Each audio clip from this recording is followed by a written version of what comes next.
plein de grâce et de bienveillance, et je témoigne que notre bien-aimé maître est Mohammed, le serviteur d'Allah et son messager.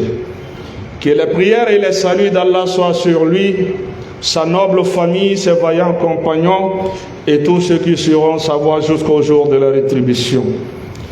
Très chers frères et sœurs en islam, je vous exhorte ainsi que moi-même à faire preuve de piété. Car Allah le Tout-Puissant nous dit dans le glorieux Coran, je cite, « Ô vous qui avez cru, craignez Allah, que chaque âme voit bien ce qu'elle a avancé pour demain, et craignez Allah, car Allah est parfaitement connaisseur de ce que vous faites. » Sourate 59, verset 18. Très chers frères et sœurs en islam, en ces jours, nous vivons le mois béni de Ramadan, mois de miséricorde et de bénédiction, mois de générosité et de l'affranchissement du feu de l'enfer. C'est un mois béni pour chaque musulman, un mois où nous jeûnons, prions et cherchons la proximité d'Allah, mais au-delà de la simple abstention de nourriture, de boissons et de rapports intimes de l'aube jusqu'au coucher du soleil, le Ramadan est un mois ou un temps de purification spirituelle et morale. Aujourd'hui, chers frères et sœurs, je voudrais nous rappeler l'attitude à adopter durant ce mois afin d'en tirer les bénédictions et surtout nous rapprocher d'Allah le Tout-Puissant. Premièrement, le mois de Ramadan est un mois de purification spirituelle et d'adoration. Chacun de nous doit savoir que le Ramadan, avant tout, est un mois de dévotion, au sujet desquels Allah subhanahu wa ta'ala nous a dit dans le glorieux Coran, dans la sourate 2, verset 183, je cite, « Oh, vous qui avez cru, on vous a prescrit le jeûne comme il a été à ceux avant vous, ainsi atteindrez-vous la piété. » Fin de citation. L'objectif du jeûne, c'est la piété. Et ce n'est seulement pas de s'abstenir de manger, de boire et d'avoir des rapports intimes avec sa conjointe, mais son conjoint ou sa conjointe, mais au-delà de tout ça, c'est de nous purifier. Purifier notre âme, purifier notre personne. C'est un mois d'entraînement, n'est-ce pas, pour nous discipliner et contrôler nos désirs et renforcer également notre foi. Donc les attitudes à adopter, premièrement, c'est la sincérité dans nos actions. L'action que nous voulons poser pendant le mois de Ramadan, il faut que nous soyons tous animés de la sincérité. Car le prophète sallallahu alayhi wa sallam incitait ou donnait conseil à ses compagnons, akhlisu niyatakum lillahi tabaraka wa ta'ala. Purifiez vos intentions, soyez sincères pour Allah subhanahu wa ta'ala dans tout ce que vous allez poser comme acte. Nous savons que pendant le Ramadan, nous allons, n'est-ce pas, nous rapprocher d'Allah à travers le jeûne, à travers les prières surrogatoires, la lecture du noble Coran, les actes charitables. Nous allons nous rapprocher d'Allah avec ces actions-là. Mais si ces actions-là ne sont pas animées d'une foi sincère ou de la sincérité, ce sera seulement, n'est-ce pas, pour Mathieu. Et nous n'aurons pas, n'est-ce pas, de mérite pour tout ce que nous aurons fait comme, n'est-ce pas, action pour nous rapprocher d'Allah. Il y a un hadith d'après Jundub, un compagnon du messager sallallahu alayhi wa sallam, qui a dit que le messager sallallahu alayhi wa sallam a dit, celui qui n'agit que pour être entendu, Allah subhanahu wa ta'ala fera en sorte qu'il soit entendu.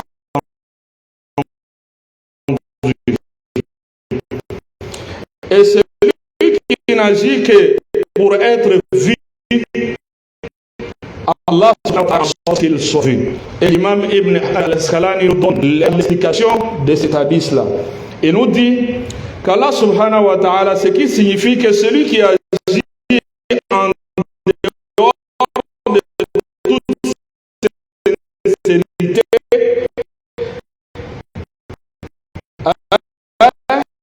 mais juste pour faire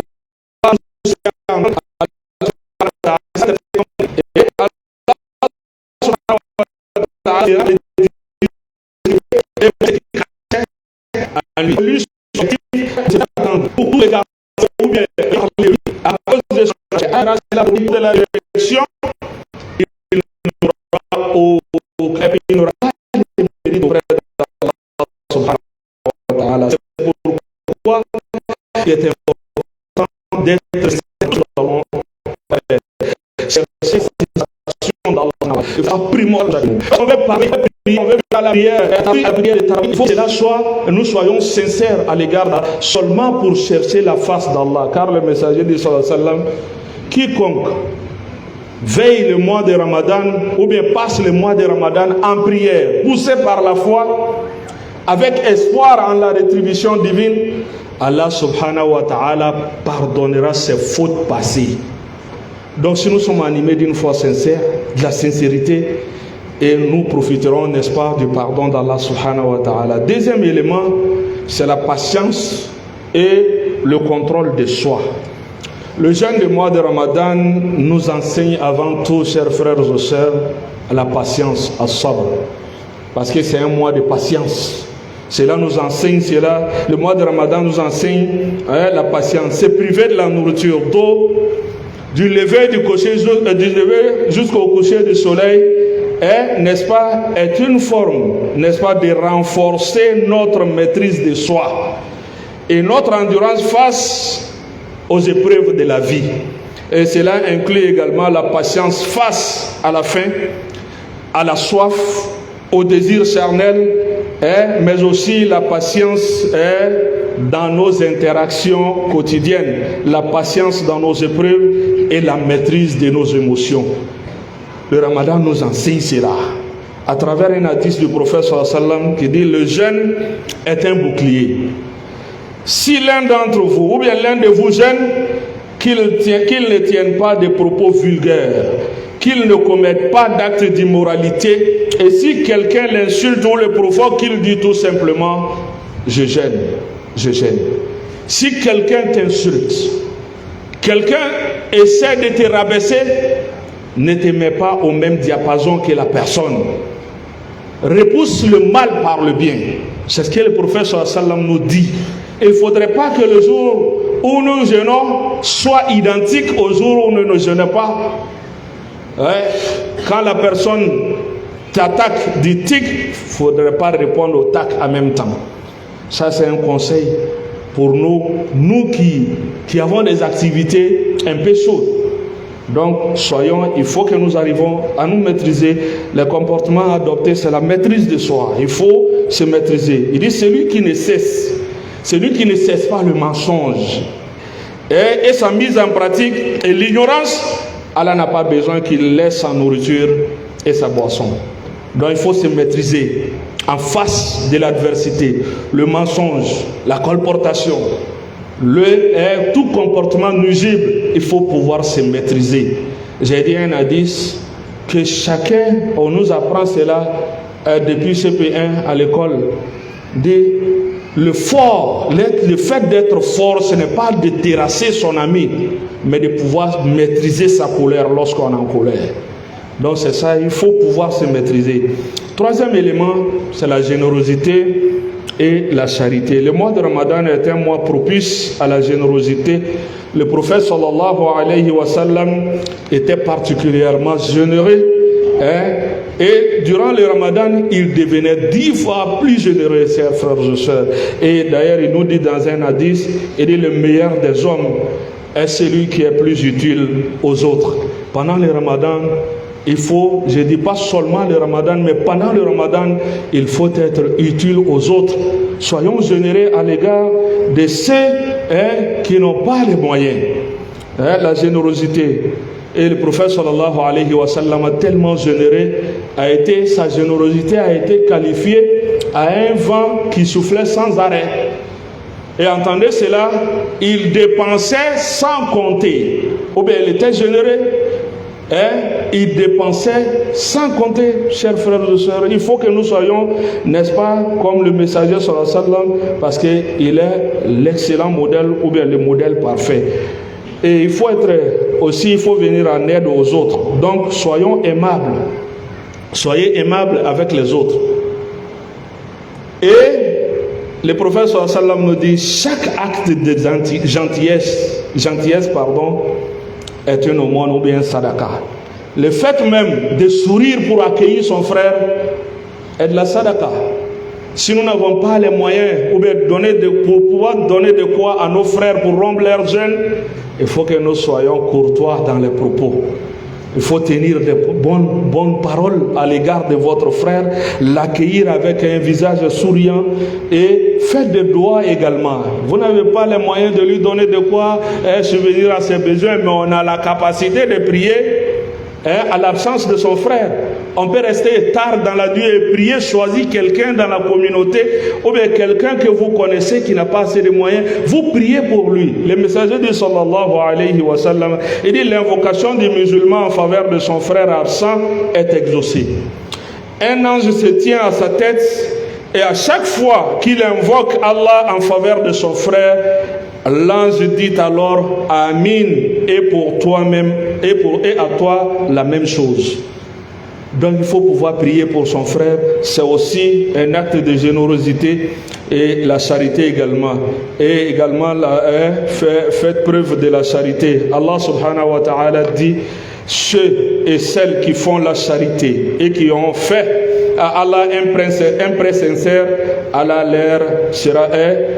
cela leur sera multiplié et ils auront, n'est-ce pas, une généreuse récompense. Donc, chers frères et sœurs, avant-dernier élément, c'est le repentir sincère. Le repentir signifie se juger soi-même, se mettre en cause, regretter sincèrement les péchés commis, ne plus insister sur nos fautes, tout en étant, n'est-ce pas, déterminé à ne plus les commettre. C'est ça le repentir sincère. Nous avons tous besoin de cela, chers frères. Le repentir est une chose indispensable dans la vie de chacun de nous. Nous avons fauté. À un moment donné de la vie, chacun de nous a fauté. Et nous devons reconnaître notre tort devant Dieu et demander sa clémence, son pardon et de revenir de plus belle à lui. Car Allah subhanahu wa ta'ala nous dit وَتُوبُوا جَمِيعًا أَيُّهَا الْمُؤْمِنُونَ لَعَلَّكُمْ تُفْلِحُونَ, qui veut dire et repentez-vous devant Allah, ô croyants, afin que vous récoltiez le succès. Donc, chers frères et sœurs, implorons le pardon d'Allah et revenons de plus belle à Allah. Cinquième et dernier élément, c'est la reconnaissance et la gratitude envers Allah subhanahu wa ta'ala. Le jeûne nous fait prendre conscience des bienfaits d'Allah subhanahu wa ta'ala, en particulier des bienfaits simples que nous tenons souvent pour acquises. La santé, la vie, la nourriture, ce sont les bienfaits qu'Allah subhanahu wa ta'ala nous a facilités. Il faut reconnaître, il faut être reconnaissant. Ce mois doit nous aider à être, n'est-ce pas, plus reconnaissant envers Allah pour tout ce qu'il nous a donné. Et la gratitude envers Allah nous pousse à être plus humble et à faire preuve de contentement, à rida. Donc, il faut être, n'est-ce pas, durant ce mois, soyons, n'est-ce pas, reconnaissants pour chaque bienfait qu'Allah subhanahu wa ta'ala nous accorde. Exprimons cette gratitude dans nos prières et nos actions quotidiennes et rappelons-nous constamment des bienfaits que nous avons reçus d'Allah subhanahu wa ta'ala. Allah dit, et tout ce que vous avez comme bienfait provient d'Allah. Et si vous voulez dénombrer le bienfait d'Allah, vous n'y parviendrez jamais. Être reconnaissant, chers frères et sœurs, ne suffit seulement pas de prononcer Alhamdulillah, louange à Allah, mais la véritable gratitude, c'est estimer chaque bénédiction de la manière dont Allah sera satisfait, chaque souffle, notre vie, notre raison, notre santé, toutes nos possibilités présentent une gratitude particulière. Pour conclure, chers frères et sœurs, le mois de Ramadan est un mois de purification, de discipline et de rapprochement avec Allah. En plus de l'abstention physique, c'est l'occasion de purifier notre cœur, de renforcer notre foi, de renouveler notre relation avec Allah et de manifester notre générosité envers les autres. Je vous exhorte, chers frères et sœurs, à profiter pleinement de ce mois béni de Ramadan en adoptant les bonnes attitudes et en multipliant vos efforts pour vous améliorer spirituellement. Soyez sincères dans vos actions, maîtrisez vos désirs et cultiver la patience. Et surtout, n'oubliez pas de demander à Allah de nous accorder sa miséricorde et son pardon. Allahumma amin. Qu'Allah nous accorde la réussite dans ce mois de Ramadan et qu'il nous permet d'en sortir purifié et rapproché d'Allah subhanahu wa ta'ala. ربنا آتنا في الدنيا حسنة وفي الآخرة حسنة وقنا عذاب النار ربنا لا تزغ قلوبنا بعد إذ هديتنا وهب لنا من لدنك رحمة إنك أنت الوهاب صل سبحان ربك رب العزة عما يصفون